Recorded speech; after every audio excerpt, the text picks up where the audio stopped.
Hi guys, this is Christy Paulino, ang negosyanteng may dystonia. In this vlog, isa-share ko sa inyo yung aking pagiging fanatic ng Meteor Garden. So, isa sa aking mga hobbies ay ang panunod ng series mula noon hanggang ngayon.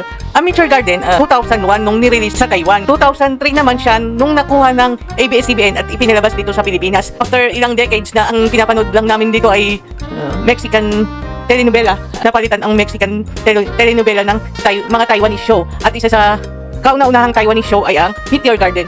Ang Meteor Garden po ay hango sa manga series sa Japan. Nung 14 years old ako, palabas ang Meteor Garden sa ABS-CBN Channel 2 ng alas 3 ng hapon. Tapos, pinalitan nila, naging alas 5, 5 or 5:30, ganun yung oras niya. Malapit lang naman yung bahay namin sa school. So, by 5:30, nandito na ako sa bahay. Since ako'y batang 90s, ang TV ay isang libangan ng mga katulad ko. So, pagkatapos ng school, uuwi sa bahay, manonood ng TV. Tsaka nung time kasi na yun, wala pang internet. Kung meron man, limitado lang kasi yung access namin. So, yun. Tapos, ang palagi kong kaaway dun sa TV ay yung dalawa kong kapatid na lalaki. Kasi nga, yung kuya ko, ang gusto niyang panoorin ay Ghost Fighter, Dragon Ball. Tapos yung bunso naman, ang gusto niyang panoorin ay Cartoon Network o kaya Nickelodeon Network. Kapag ka-school days, hindi naman sila maagang umuwi. Hindi katulad ko na basta uwian na, diretso sa bahay manonood ng TV. Ganun po ako nung high school. So, ang walang mintis po yung panonood namin ng Meteor Garden dito sa bahay. Kahit yung kapatid kong bunso, nagustuhan din niya yung panonood ng Meteor Garden. Tapos yung isa kong kapatid na babae. Ang dahil hindi kami makakapanood kapag nagba-brown out dito sa Muñoz. So yun, tapos manonood ka 30 minutes lang yung palabas tapos punong-puno pa siya ng commercial. Yun. Ganun ang trabaho namin nung high school ako. Tapos pag kinabukasan, syempre, ako naman may pasok. So banding time din namin ng mga kabarkada ko yung nagkukwentuhan tungkol dun sa series. Tapos dito kasi sa Muñoz meron yung pagka Webes tsaka Linggo, araw ng palengke. So, merchandise ng Meteor Garden, nakabili ako ng mga t-shirt. Although sa tangkilan naman dito. Tapos, meron akong pinupuntahan dito sa palengke. Ano siya? Isang shop siya sa palengke. Tapos, pwede ka mag-order ng mga albums, magazine ng Meteor Garden. Tapos, may mga poster din sila na available dun sa shop. Mas maganda yung tinda nila compared dun sa tangki. Kaya lang, syempre, mas pricey siya. May side hustle ako sa reloading. Dun lang siya napupunta.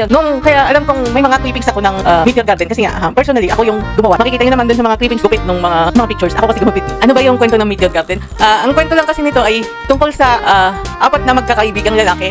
Sila yung mga anak ng mga major companies sa Taipei. Umingse, Wasilei, Meisuho, tsaka si Simin. Mga tagapagmana sila. So, tapos si Sansai naman ay galing sa mahirap na pamilya. Ang tinatawag na upper class tsaka lower class. Tapos, dun nag-aaral sila sa Yingde University. Yung Yingde University ay university ng mayayaman. So, si Sansai kasi may lower class siya. Nasabi din nung mama niya kaya siya in-enroll doon sa Yingde University ay para makakilala ng mapapangasawa niyang isang mayaman na siyang mag-aahon sa kanila sa kahirapan. Yun yung pinaka-goal ng mama niya kaya doon siya pinag-aral. Si Dao Mingse kasi ay F4 or Flower 4. Kanilang aim ay mangbuli ng mga bagong estudyante sa Yingde University. So, pag nakakuha ka ng red card, ibubuli ka nila hanggang sa mag-drop out ka. Yun yung aim nila. Nakakuha ng red card si Sansai kasi nga may eksena doon na yung kaibigan niya natakunan si Dao Mingse nung dala-dala niyang back. Sorry, yung friend ni Sansai. Kaya sabi ni Dao Mingse, ano yung motto ni Dao Mingse? Para saan pamparak kung nakukuha lahat sa sorry? Yun ang kanya. Kaya yun, nung narinig ni Sansai yun, sinagot niya si Dao Mingse. Tapos hinawakan siya ni Dao Mingse sa baba. Tapos maghintay ka ng red card mo bukas. Yun, kinabukasan, nung binuksan ni locker, may red card na siya. Simula nun, binubuli na siya ng mga alagad ni Dao Mingse. Kaya lang si Sansai kasi lumalaban siya. Tapos yung isang eksena doon, ang gusto lang naman ni Dao Mingse, takutin siya. Yun ang kan para umalis siya sa Yingde University. Pero yung mga nautosan niya, ang ginawa nila kay Sansai, parang gusto na siyang gahasain. So, yun nalaman ni Dao Mingse yun. Nagalit din siya doon sa mga tauhan niya kasi nga ang goal lang nila is takutin si Sansai at nang umalis doon. Yun, hindi naman natuloy yung gagawin kay Sansai kasi nga dumating si Wasilei. Yun, tapos kinabukas, sinugod niya si Dao Mingse. Tapos yun, binigusan niya. So, parang katapang naman ni Sansai, di ba? Yun ang, doon nagulat si Dao Mingse kasi nga mayaman si Dao Mingse, lahat kaya niyang pasunurin, pero ba't si Sansai sa series na Meteor Garden, nung 14 years old kasi ako, habang pinapanood ko yung Meteor Garden, yung cast kasi nila, mga gwapo yung bida, tapos si Sansai maganda, mahaba buhok, yun lang, hindi ko masyadong naiintindihan yung istorya. Ang alam ko lang, binubuli siya nung mga schoolmate niya sa Yingde University kasi nga, yun yung utos ni Dao Mingse. Way back 2019, nabigay sa akin nung kuya ko yung Netflix account niya. Available na panoorin yung Meteor Garden 1 and 2. Tapos, pinanood ko. Although, habang pinapanood ko siya, nare-recall ko yung mga napapanood ko sa Channel 2 nung 14 years old ako. Kaya lang, doon ko lang siya naintindihan. Nung nanood ako ng Netflix, sa Netflix kasi, subtitle na English. So yun, mas gusto kong manood ng series, mapa-Korean, Japanese, Chinese. Manonood ako, at the same time, nagbabasa ako ng subtitle. Kasi pagka nagbabasa ako ng subtitle, English subtitle, may mga tendency na hindi ko maintindihan yung mga sinasabi. Nagse-search ako dun sa word na yun kung ano ibig sabihin. Kaya kapag nagse-search ako ng mga words, lumalawak yung vocabulary ko, di ba? Tapos mas feel ko kasing manood ng series with subtitle kasi nga mas feel ko yung pag-arte nila. Naririnig ko yung totoong boses nila dito sa Pilipinas, lalo na sa ABS. Kapag nagbasa ka ng subtitle, mas brutal sila magsalita kumpara dun sa dubbing ng Pilipino. Yun. Para sa akin yun na mas type kong manood ng series at magbasa ng English subtitle kaysa manood ng dubbing na Pilipino. Noong 2018, napanood ko ulit yung Meteor Garden sa Netflix. Ano siya? With English subtitle. Doon ko na-realize na iba pala talaga pagka yung lalaki ang talagang nagmamahal doon sa babae. So, sa Meteor Garden 1, in love si Dao Mingse kay Sansai. Inamin naman ni Sansai na hindi niya gusto si Dao Mingse. Wala pa sa kahalati ng pagmamahal ni Dao Mingse yung kaya niyang ibigay. Pero okay lang daw kay Dao Mingse. Ano ba yung Meteor Garden? Merong eksena dun sa sa series na naayos ni Dao Mingse yung telescope para makakita sila ng meteorite ni Sunshine. Yung meteor kasi, ang sabi nga, kapag nakita daw yun ng couple, hindi na maghiwalay yung couple. Yun yung sabi ni Dao Mingse. Talagang mahaba yung buhok ni Sunshine. Ang haba ng hair ni Sunshine na dumating sa point na nakadate niya din si Wasile. Kasi pangarap niya yun eh. Pangarap niya si Wasile. In love siya kay Wasile. Pero doon niya na-realize na wala silang magic, walang mapupuntahan yung pangarap na yun. So, di ba ganun naman talaga na may mga pangarap tayo na piling mo pagka nakuha mo yun magiging masaya ka pero hindi naman pala yun ang magpapasaya sa'yo. So, ganun din yun. Ganun din sa Meteor Garden. Pangarap ni Sansai si Wasile pero hindi siya nakikita ni Wasile bilang isang babae na dapat mahalin. Ang nagbibigay sa kanya nun is si Dao Mingse. Although asat po nga talaga sila. Iba si Dao Mingse. Talagang umiiyak siya na hindi nga makuha si Sansai. Mahal na mahal niya si Sansai to the point na umiiyak siya. Yun ang nakakakilig doon na si Dao Mingse, leader ng F4. Tapos mai-inlove, iiyak lang para sa isang prinsesang yagit. Yun ang tawag niya kay Sansai, prinsesang yagit. Nakakainlove. Si Watsile at saka si Sansai ay yung love story nila. Ang masasabi kong pinagtagpo pero hindi tinadhana. Bakit po? Kasi si Sansai na in love kay Watsile nung time na si Watsile ay in love kay Teng Tanshin. Tapos nung time na willing na si Watsile na mahalin si Sansai, hindi na pwede. Kasi mahal na ni Sansai si Dao Mingse. Yun, kaya pinagtagpo pero hindi sila tinadhana. Si Dao Mingse, in love siya sa isang prinsesang yagit kasi nga sanay siya na lahat ng tao sa paligid niya nagbabaw sa kanya. Sanay siya na nakukuha lahat ng gusto niya. Pero si Sansai kasi hindi pwede yun. Hindi siya magbabaw kay Dao Mingse. May time na mahal naman niya si Dao Mingse. Mahal nga niya si Dao Mingse pero hindi nga ma-pride siya. Pride chicken. Ma-pride kasi si Sansai. Madami siyang pinoprotektahan to the point na nakakalimutan niyang si Dao Mingse. Madami siyang pinoprotektahan si Sansai. Mahal niya si Dao Mingse pero hindi niya sasabihin. Kahit na si Dao Mingse, yun lang yung gusto niyang marinig, di ba? Kagwapo kaya ni Jerry yun, di ba? Gwapo, yung dimple niya, grabe.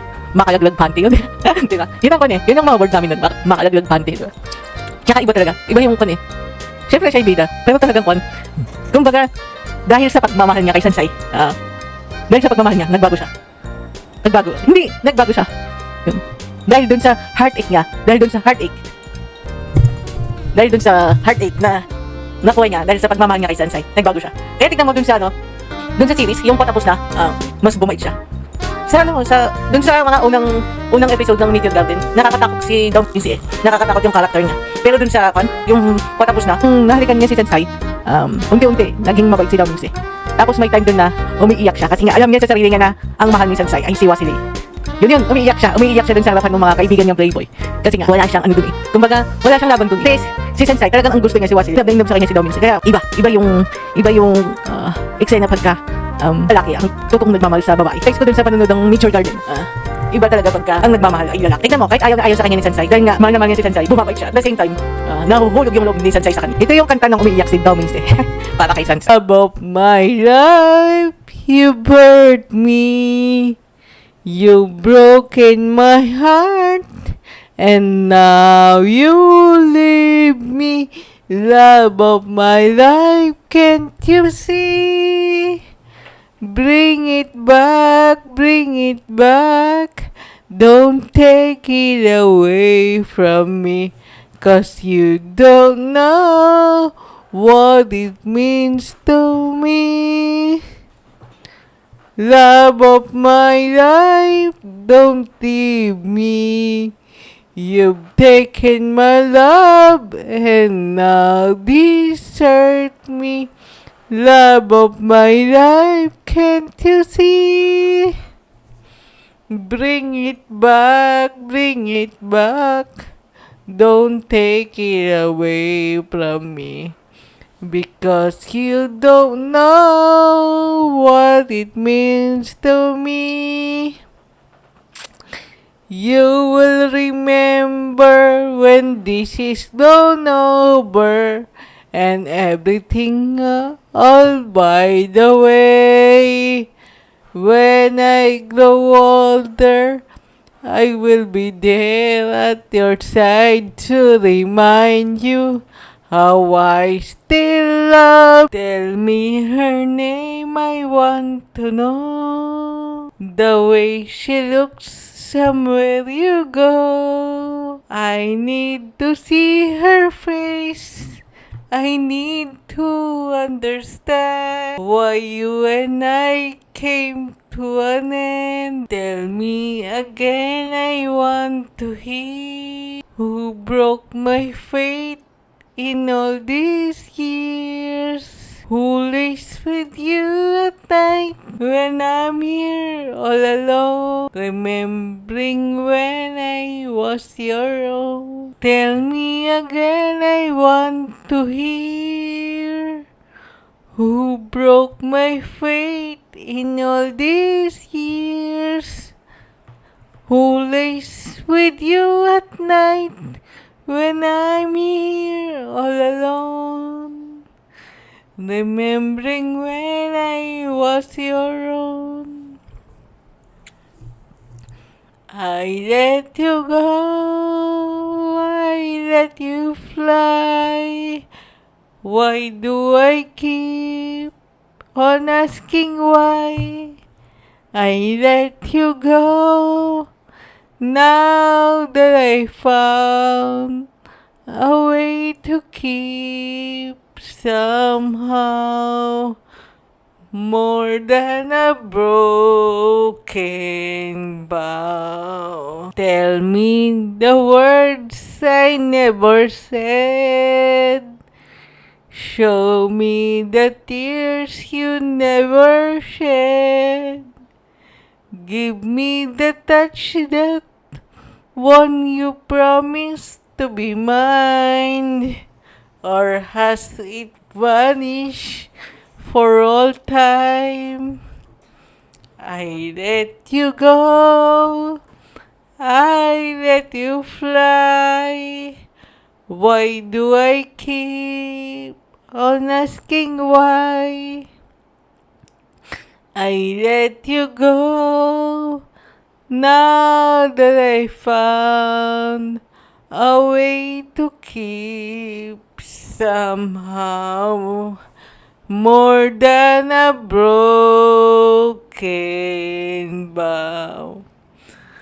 I close my eyes and dream of you and then I realize there's more to life than only bitterness and lies.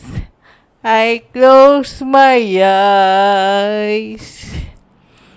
I'd give away my soul to hold you once again and never let this promise end. Maybe I hang around here a little more than I should. We both know I got somewhere else to go. But I got something to tell you. And I never thought I would. But I believe you really ought to know. I love you. I honestly love you. You don't have to answer. I see it in your eyes. Maybe it's better left unsaid. This is pure and simple, and you must realize that it's coming from my heart and not my head. I love you. I honestly love you. You don't have to answer. I see it. I see it in your eyes. Maybe it's better left unsaid. This is pure and simple, and you must realize that it's coming from my heart and not my hand. I love you. I honestly love you. I'm not trying to make you feel uncomfortable. I'm not trying to make you anything at all. But this feeling doesn't come along every day. And I shouldn't blow my chance when you've got the chance to say I love you. I love you. I honestly love you. If we both were born in another place and time, this moment might be ending with a kiss. There you are with yours, and I'm here. I'm with mine. So I guess we'll just be leaving at this. I love you. I honestly love Si Paulino. Please do like and subscribe sa aking YouTube channel. Maraming salamat po sa panonood. Bye!